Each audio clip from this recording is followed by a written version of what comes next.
Déjà, le Gabon, ça va être une équipe qui retrouve la CAN. Parce que 2019, en Égypte, ils étaient absents. Il y a eu un barrage contre le Burundi qui a été catastrophique, qui n'a pas été géré du tout. Donc c'est une équipe qui va retrouver la compétition. Elle était heureuse de se qualifier parce qu'elle était dans un groupe avec des adversaires qui lui ressemblaient un petit peu. L'Angola, le Congo, c'était des équipes qui, pareil, ont du mal à avoir une stabilité, à jouer toutes les CAN, à être performants dans toutes les CAN. Donc ils ont réussi à passer ce groupe-là. Ce qu'il faut déjà dire, c'est que du coup, l'échec de 2019 a entraîné déjà l'arrivée d'un nouvel entraîneur. Donc on est vraiment sur un nouveau cycle. Il y a eu cette qualification pour la CAN, encore une fois, qui a été acquise donc avec des équipes qui, comme le Gabon, avaient des générations instables. Et pourtant, le Gabon a réussi à dompter ces équipes-là. Et maintenant, le problème, c'est qu'avec le Covid, la CAN, elle s'est reportée encore une fois de plus. Et que le Gabon va disputer cette CAN après les qualifications pour la Coupe du Monde. Et les qualifications pour la Coupe du Monde mettre le Gabon dans une mauvaise position parce que toute l'assurance qui avait été acquise pendant les qualifs pour la CAN, elle a été perdue sur les qualifs de la Coupe du Monde parce qu'il y a eu des blessés, parce qu'il y a eu des joueurs qui ont fait des choix dans leur carrière personnelle qui font qu'ils sont moins performants au quotidien et donc en sélection. Et surtout, tu as des équipes qui se sont mesurées au Gabon un peu plus costauds comme l'Égypte et qui leur ont fait comprendre c'est quoi la vie finalement. Parce que le Gabon peut réussir pendant une mi-temps, pendant 60 minutes, à faire du mal à l'Égypte. Mais à un moment donné, à la 80e, s'il y a 15-0 et que l'Égypte ils sont à 10, ils ont une occasion, ils la saisissent, ils marquent. Et le Gabon ne prend pas 3 points. Et ça s'est fait comme ça sur tous les matchs. Il y a eu l'Égypte, il y a eu la Libye, il y a eu l'Angola. Donc tu vas arriver à la CAN en te disant oui, on a réussi à se qualifier pour cette CAN, mais on n'a toujours pas réussi à disputer au moins ce barrage pour la Coupe du Monde, qui serait déjà un exploit pour cette sélection qui n'a jamais eu au moins cette chance dans son histoire. Selon les coachs avant, il n'y a jamais eu vraiment de préceptes qui ont perduré sur la sélection nationale. Aujourd'hui, Patrice Neveu a d'abord commencé avec un 4-3-3. Un 4-3-3 qui était intéressant parce que ça lui permettait de mettre Bouanga, de mettre Aubameyang et de mettre Boupendza ensemble, avec un Aubameyang qui acceptait en plus de jouer sur un côté. Donc ce qui était intéressant. Depuis les matchs pour la qualification à la Coupe du Monde, on est repassé sur un 4-4-2 plus classique. Maintenant, c'est à contextualiser parce qu'encore une fois, il y a eu le Covid, il y a eu beaucoup d'absents, il y a eu des blessés, il y a eu des sélectionneurs, il y a eu des joueurs qui n'ont pas pu partir en sélection. Et donc, on est repassé à des 4-4-2 plus classiques où on sentait vraiment que c'était... il y avait 2 lignes de 4, fallait défendre. Dès qu'on avait le ballon très vertical, on envoyait la balle sur les 2 ailiers et on allait chercher l'attaquant Aubameyang pour qu'il puisse essayer de faire un exploit ou deux et trouver justement le 9 qui joue à côté de lui, qui était souvent meilleur parce qu'il y avait des blessures pour Boupendza ou Bouanga était plutôt utilisé sur le côté. Alevina aussi a été blessé. Donc, moi, je pense que pour la CAN, il va quand même essayer de mettre toutes ses forces sur le terrain, soit repartir sur un 4-3-3, mais Boupendza est moins en forme, donc il n'a peut-être pas le 9 qu'il aimait, qu'il avait eu lors des éliminatoires de la CAN. Ou alors, et là ce serait un pari assez osé, mais bon, pourquoi pas, moi je me dis après tout, faut le tenter, partir avec un 4-4-2 où il part avec 4 joueurs très offensifs qui seraient Aubameyang et Boupendza devant, et sur les ailes, Alevina et Bouanga. Là, ce sera un style assez offensif, mais le problème de cette équipe, c'est que le style de jeu doit forcément être porté vers l'attaque, parce qu'il y a une défense qui est très fébrile. Donc, et c'est ce qui fait souvent défaut au Gabon, il faut marquer plus de buts que l'adversaire. Souvent, c'est l'inverse, ils en marquent un de moins, donc ils perdent 2-1, souvent sur pas mal de rencontres. En tout cas, de grosses rencontres, notamment à la CAN.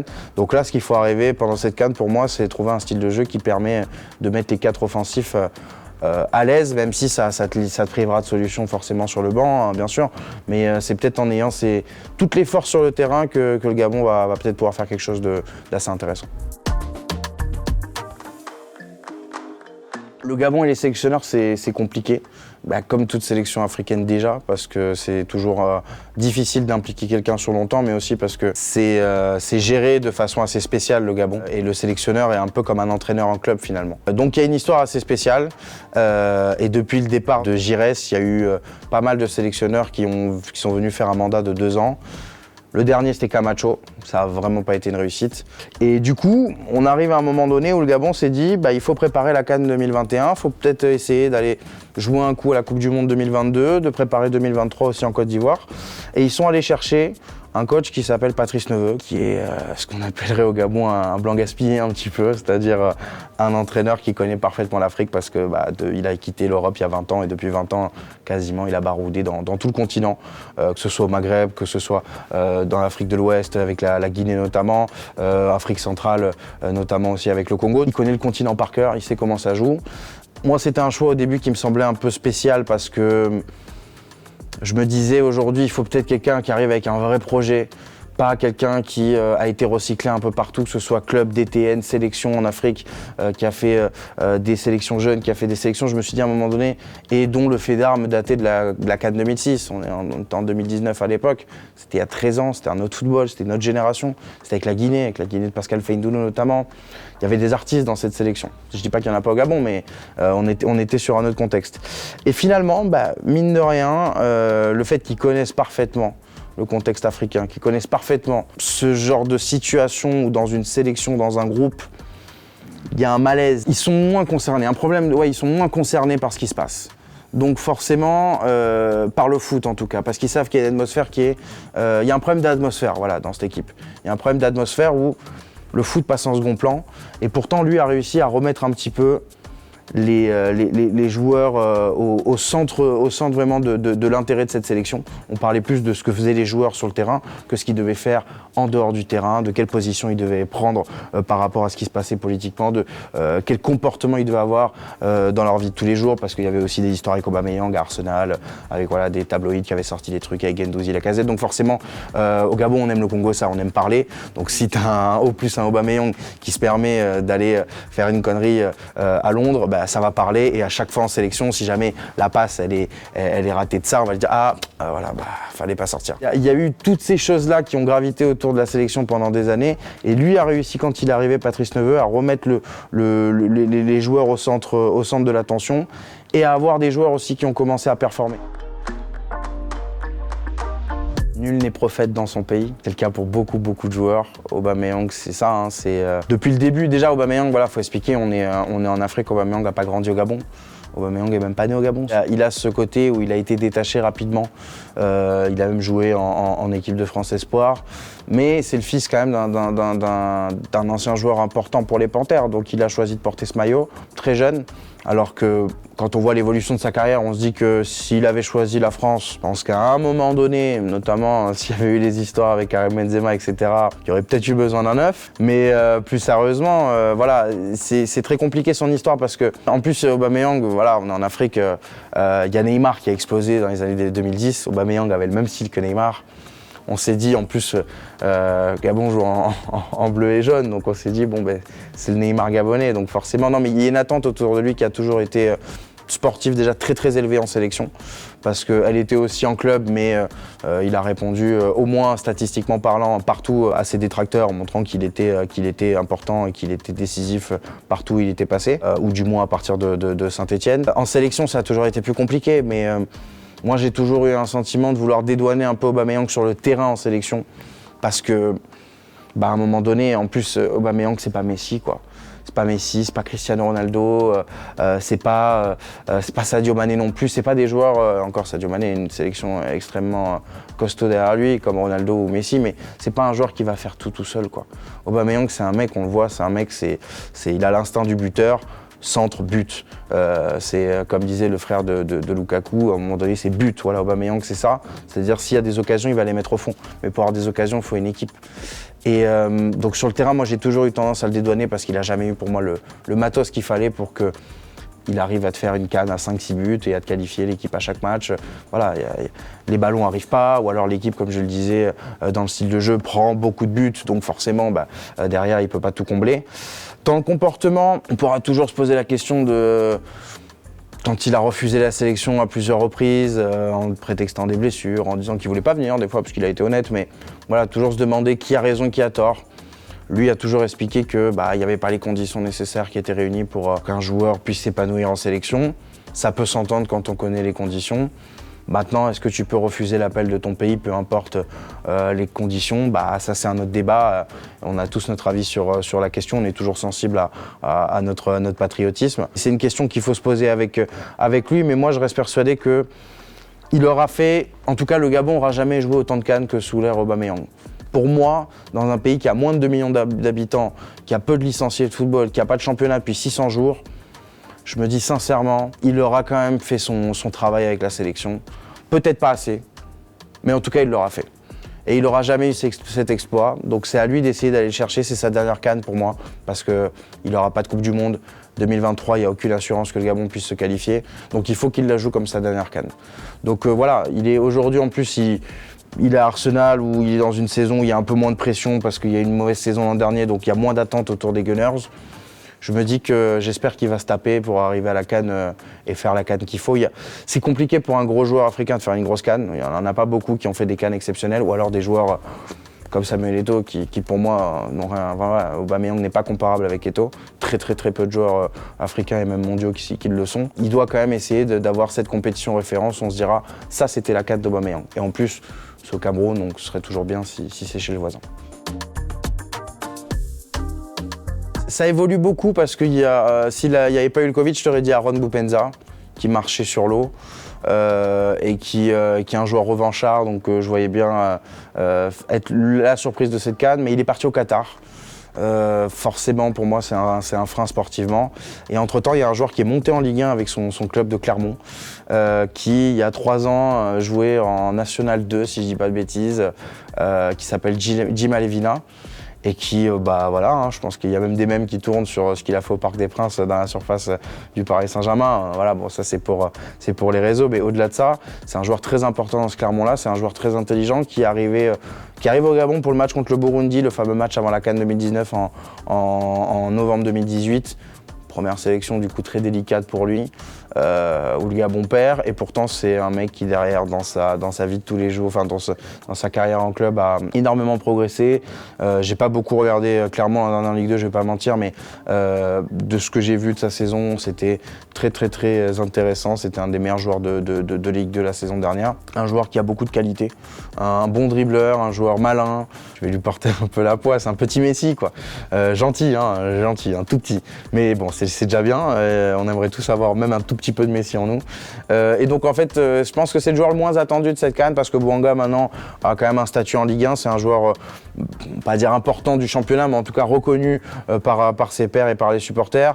Boupendza, je disais, moins en forme. Aubameyang ne sera jamais le joueur à suivre. C'est parce que c'est lui de toute façon qui catalyse toute l'attention de cette sélection. Donc je pense que Jim Alevina, ça peut être le petit joueur qu'on va regarder, qui, je le disais, va être titulaire ou va plutôt être remplaçant et rentrer sur 30-40 minutes.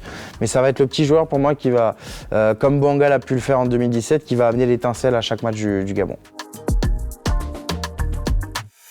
Déjà 2010, c'était la première participation depuis la CAN 2000. C'était en Angola justement et c'était avec Alain Giresse. Il y avait un retour vraiment du Gabon avec des joueurs intéressants. Aubameyang était un espoir à l'époque. Tu avais Daniel Cousin qui était en fin de carrière, mais qui était encore un joueur important sur le continent africain. Tu avais pas mal de choses qui évoluaient. 2012, tu organises la CAN, donc tu es obligé de la jouer. Tu fais une bonne CAN, hein, c'est ta meilleure CAN d'ailleurs de ton histoire avec 96 parce que le Gabon à ce moment-là fait quart de finale. Tu bats le Maroc et la Tunisie en poule, en plus du Niger, tu finis à 9 points. Tu sors contre le Mali qui va finir 3e avec un très grand Cheikh Diabaté, faut le dire, c'est important. Mais voilà, le Gabon fait une bonne CAN avec pareil Aubameyang qui commence à prendre le lead. T'as Daniel Cousin qui est vraiment sur la fin, mais qui va marquer un but contre le Maroc dès sa rentrée, qui va se transcender un petit peu. Il y a quelque chose qui se crée à ce moment-là. Et puis après, CAN 2013, ils ne sont pas qualifiés. Ils jouent le Togo sur une double confrontation. CAN 2015, c'est en Guinée équatoriale qui était la co-organisatrice de 2012. Donc tu as une espèce de confiance, tu reviens dans un pays qui est voisin, qui est vraiment limitrophe. Et puis surtout, tu reviens un petit peu dans cette ambiance en 2012 où le public n'est pas très loin. Et tu sors en poule parce que tu te fais avoir par la Guinée équatoriale à la maison, un penalty. Ça résume un petit peu les CAN du Gabon, où c'est toujours un petit peu sur le fil. Que ce soit 2010 où tu sors en poule alors que tu as une grosse poule mais tu finis par sortir. 2012 ça passe parce que tu es à la maison, qu'il y a un bon contexte et qu'à chaque match, les matchs sont gagnés sur le fil mais ça tombe du bon côté. 2015 ça tombe du mauvais côté et puis 2017, là c'est une CAN spéciale parce que tu l'organises encore. Mais ça fait pas du tout plaisir aux gens en fait de l'organiser 2017. Il y a les élections juste avant, donc le pays est préoccupé par ce qui se passe politiquement. Et tu dois organiser une CAN dans un contexte où les gens réclament des choses. Donc quand tu vas réclamer du travail ou de l'argent ou des meilleures conditions pour vivre, forcément le foot passe en second plan, personne s'y intéresse. On attend au pays que les joueurs prennent position politiquement aussi, ce qui crée une espèce de flou autour de la sélection.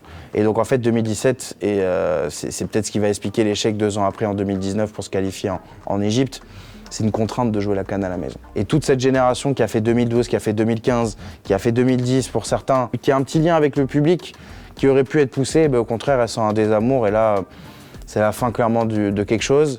T'as Bouanga qui sur cette CAN surgit, il joue en Ligue 2 à l'époque et il arrive à faire quelque chose de différent un petit peu des autres qui étaient tétanisés, paralysés par l'ambiance. Lui arrive à changer un petit peu les cours des matchs, à essayer de créer des actions. Mais t'as pas d'engouement, t'es éliminé par le Cameroun à la maison, Cameroun rival voisin qui va gagner la CAN. Donc voilà, CAN que tu voulais pas, CAN que le Gabon rate, CAN qui est remporté par le voisin. Et à partir de 2017 du coup, t'as un vrai, pas désamour, mais désintérêt complet pour la sélection. Donc voilà, on arrive en plus avec l'année du Covid, etc. Sur 4 ans, où si on doit faire l'état des lieux, il y a eu une décennie 2010 où on s'est dit, il y a peut-être quelque chose à faire avec cette équipe. Entre le fait que tu es une star internationale comme Aubameyang, qui porte fier les couleurs du Gabon parce que c'est le meilleur joueur africain, ballon d'or, etc. Entre cette période-là et depuis 2017, où il y a eu un désintérêt du public, tu sens que même au niveau des joueurs, il te reste quelques mecs que tu avais ramenés avant, mais tu as du mal à ramener des joueurs, à insuffler quelque chose. Et ce qui s'est passé, c'est qu'il y a eu 2 ans où ils ont continué avec Camacho, qui était un ancien entraîneur du Real, qui est sincèrement, pour moi, venu prendre son chèque. On va le dire clairement, en 2017, on lui a dit une CAN à la maison, il faut que tu fasses quelque chose. Il a dit je vais réussir à faire quelque chose. Il n'a rien fait. Il est remplacé par Daniel Cousin, qui était le grand frère de la sélection, qui était toujours au chevet de la sélection, mais qui n'est pas un entraîneur, qui n'est pas un sélectionneur, qui au contraire justement a cette proximité de grand frère qui fait que c'est facile de se confier à lui, de lui dire j'aime pas comment le coach y joue, etc. machin, mais quand lui doit mettre quelque chose en place, voilà, c'est sans commentaire, on va dire. C'est assez spécial parce que pour moi, le groupe est assez homogène, mine de rien. Même si quand tu le regardes à première vue, tu dis Maroc, Ghana, Comores, Gabon. Enfin, Gabon-Comores, sans manquer de respect aux Comores, même si c'est ceux qui me font le plus peur dans ce groupe. Mais tu dis, ok, Maroc, c'est Maroc, dernière qualifiée, dernière Coupe du Monde, etc. Le Ghana, c'est une des équipes les plus sûres depuis 20 ans en Afrique. Comores, première participation, je crois, à une CAN depuis première participation à une CAN. Et Gabon, voilà, ouais, il y a Aubameyang, voilà. Ça, c'est si tu regardes avec un œil où tu dis, je suis supporter lambda de foot africain, voilà ce que ça m'inspire. Maintenant, si tu regardes un peu plus en profondeur, le Maroc a des années-lumière des 3 autres équipes du groupe, mais sans manquer de respect à mes amis marocains, le Maroc, sur le continent africain, c'est très compliqué. C'est très compliqué, on l'a vu derrière CAN contre le Bénin. De toute façon, c'est simple, la dernière finale du Maroc, c'est en 2004 contre la Tunisie. Depuis, c'est que des contre-performances pour moi en CAN. Même s'il y a eu, je crois, si je dis pas de bêtises, il y a une demi-finale, mais pour moi, c'est quasiment que des contre-performances. C'est que des CAN où j'ai jamais vraiment été impressionné par cette équipe. Et je pense que cette année, je me trompe peut-être, attention au coach Vaïd, mais je pense que cette année, c'est une équipe qui va faire une bonne CAN. Je les vois arriver minimum en quart, mais qui ne va pas non plus rouler sur son groupe. Donc je pense que contre le Maroc, en plus le Maroc, c'est un adversaire qui réussit plutôt bien au Gabon parce que Neveu les a battus 3-2 il y a 2 ans. Alors, je crois que c'est son premier match pour son arrivée. On avait eu une victoire aussi il y a quelques années à Marrakech, si je ne dis pas bêtise, ou à Rabat, j'ai un doute, mais c'était pas à Casa. Mais en tout cas, voilà, il y a un petit truc. Bon, on avait pris 6-0 aussi 2 fois il y a 2 ans, mais il y a quand même un petit truc avec le Maroc où, pourquoi pas, un petit nul. Le Ghana, c'est vraiment une équipe qui est entre 2 générations. On n'est plus sur le Ghana 2010, on n'est pas sur le Ghana, enfin 2006-2010 c'est terminé. On est sur une génération avec des joueurs qui ne sont pas encore totalement confirmés. On n'a jamais eu les fameuses générations qui ont performé, surperformé même en Coupe du Monde jeune, n'ont jamais vraiment marché sur l'eau en sélection. Donc c'est une équipe pour moi qui potentiellement peut être la déception du groupe et terminer avec 1 ou 0 points. Et les Comores, pour moi, c'est l'équipe la plus dangereuse parce que c'est l'équipe, forcément, c'est le petit poussé. On l'a vu avec Madagascar à la CAN d'avant, le petit poussé, il est très dangereux à jouer parce que c'est une équipe qui joue avec la niaque, avec l'envie. J'ai l'impression que c'est une équipe très fière aussi, les Comores, de ce qu'on avait vu. Moi, je me rappelle notamment de ce qu'on avait pu voir pour les qualifs. Je crois que c'était pour la CAN précédente aussi avec le Cameroun. On avait vu, il y avait une grosse atmosphère qui s'était dégagée de cette équipe-là. Donc attention, je pense qu'eux peuvent être dangereux. Ils vont jouer vraiment les matchs avec un gros état d'esprit. Donc je pense qu'eux peuvent bousculer un petit peu les Gabonais qui ont tendance à être un petit peu... pas sénateur, mais presque. En revanche, je pense que le Ghana et le Maroc, ne serait-ce que pour le prestige de l'affiche, ça peut être des équipes qui peuvent leur réussir avec au moins un nul, une victoire. Après, l'idée, c'est d'avoir 3-4 points et d'être meilleur troisième minimum, quoi. Alors moi, du coup, avec le Covid, ça fait plus d'1 an et demi que je suis pas allé sur place. Donc j'ai quand même... Pour répondre à la question, j'ai quand même demandé à mes amis sur place, notamment Freddy Koula, que je salue. Les attentes sur place, elles sont les mêmes que d'habitude, depuis la CAN 2017, c'est-à-dire qu'il y a un désintérêt pour l'instant pour cette équipe. Les attentes sont assez mitigées. Maintenant, ce que j'ai remarqué, moi, et toujours, même avant les élections en 2016, et donc le désamour pour la CAN 2017, les Gabonais ont cette tendance un peu comme les Français entre 2010 et 2018, à avoir une sorte de défiance envers leur sélection avant une compétition. En gros, c'est un peu comme je sais pas comment le dire, le père qui dit à son gamin le matin, vas-y, prouve et on verra si t'es bon. En gros, je viendrai te voir au foot le samedi prochain. Il n'y a pas un désamour parce qu'au fond, ils ont cette fierté nationale, ils ont envie que le Gabon aille loin, ils ont envie de pouvoir chambrer en plus parce que ce sera juste à côté au Cameroun, de pouvoir chambrer les adversaires, etc. Ils aimeraient que le Gabon se venge de 2017 où le Cameroun est venu gagner la CAN au Gabon. Maintenant, ils vont pas créer de ferveur autour. C'est-à-dire, en gros, si vous voulez qu'on soit là, soyez là d'abord. C'est un petit peu ça le message. C'est-à-dire aujourd'hui, si vous nous faites kiffer au premier tour, on sera là. Pas de souci, on va pousser, on va être chauvin, on va avoir la fierté, etc. Par contre, si c'est des matchs moyens, des matchs où il n'y a pas de cohésion d'équipe, si on est constamment dans une équipe qui se cherche, qui se trouve pas, des joueurs qui veulent être individuels, qui arrivent pas à jouer ensemble, alors là, ils vont s'en prendre plein la tronche. Mais en plus, plein la tronche. Il y aura les plus grosses critiques. On va en plus tendance un peu à exagérer aussi, toujours un peu, les Gabonais aiment bien grossir le trait, donc on va dire c'est bon, faut quitter la sélection, c'est bon, faut partir, merci, faut partir. Il y aura plein de choses comme ça, etc. Le fait que ce soit au Cameroun fait que même s'il y a moins d'amour envers la sélection depuis des années, moins d'intérêt, il y a ce petit truc de dire faites-nous plaisir quand même chez le voisin, nous faites pas honte. Mais aujourd'hui, c'est pas une préoccupation première. Si tu vas dans la rue au Gabon, si tu vas dans la rue à Libreville, si tu vas dans la rue à Franceville, dans toutes les grosses villes gabonaises, même dans les terres, dans les villages, personne te dira vivement la CAN, quoi. Je suis un éternel optimiste, je vais te dire 1%. Mais vraiment parce que je suis optimiste. 1%. Après, c'est 1%, il y a une chance. Mais 1%, pas plus. Chance de passer le premier tour, allez, je viens de dire que j'étais un éternel optimiste. Moi, je pense qu'avec la 3e place qualificative, on va se dire qu'il y en a 3 qui passent, même si c'est pas sûr. Il y a aussi un tiers des chances que tu sois pas dans le groupe où il y ait le meilleur 3e. Moi, je vais te dire avec le meilleur 3e, 50% de chance. Je suis très optimiste, mais 50% de chance. Surtout parce qu'on va la couvrir beaucoup au Club des 5, qu'il y a beaucoup de supporters algériens qui ont fêté leur victoire en 2019, qu'il y a beaucoup de supporters marocains qui ont fait leur Coupe du Monde, etc. Qu'il y a des supporters sénégalais qui ont fait aussi leur Coupe du Monde, leur finale. Moi aussi, à un moment donné, j'ai envie d'avoir mon petit moment de kiff. Donc moi, je vais dire une petite demi-finale, éliminée à limite contre l'Égypte, le Sénégal, une grosse sélection, une demi-finale avec les honneurs. Ce serait magnifique.